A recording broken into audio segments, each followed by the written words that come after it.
How do you chart goals? This video will give you some really helpful ideas that I think will benefit you tremendously. This is efficiency and organization. This is where we talk about everything having to do good systems, having good plans, having organization and productivity. Then that way you could save time and get a lot of things done in short periods of time. I talk a lot about goals on this channel also, and this is why I want to share about the goal chart ideas. So with the goals that you set, what I do is I put my goals on an Excel sheet.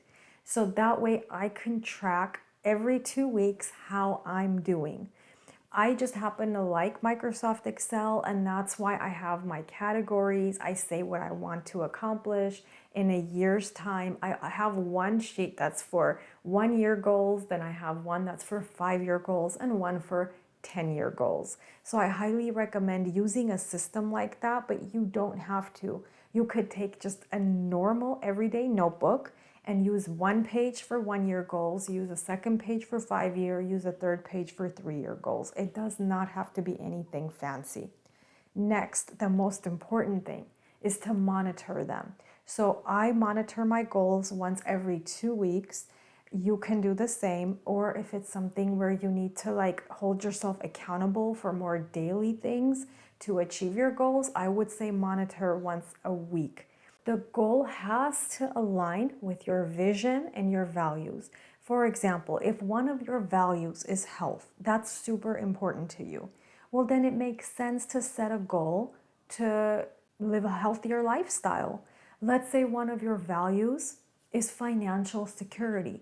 Well, then it would make sense to set a goal to earn more money. Maybe one of your goals is to travel more because your value is adventure. You like adventure. Well, then those two go together.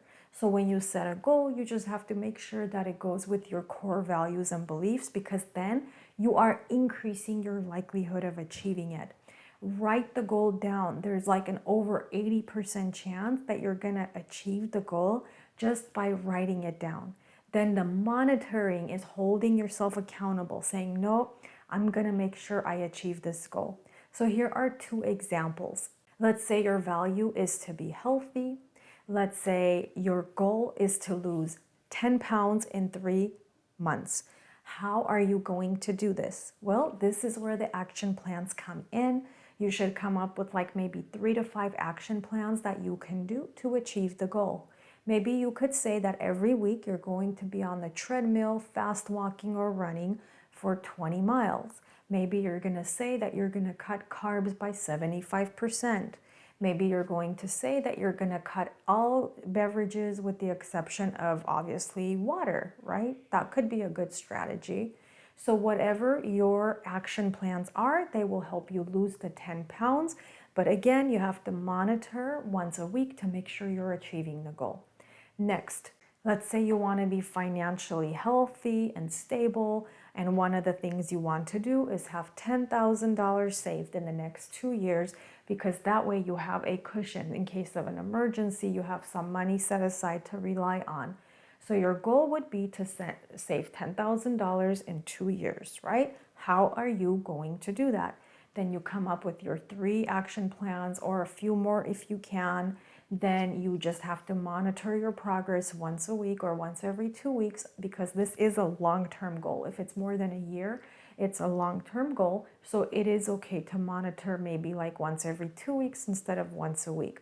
But whatever your action plans are, you have to stick to them. That's how you hold yourself accountable. If you see once a month, once every 2 months that you are on track, make sure you celebrate yourself, reward yourself, even in the smallest possible way, because that's what's going to give you that momentum, that boost of energy and confidence to keep going with your goal. And once you achieve a big goal, it's going to be easier for you to set and achieve other goals in the future. So it's important to not give up with the process. I hope you found this video helpful. Please share with me what your goal is that you're trying to work on. I would love to hear it. Share it in the comments.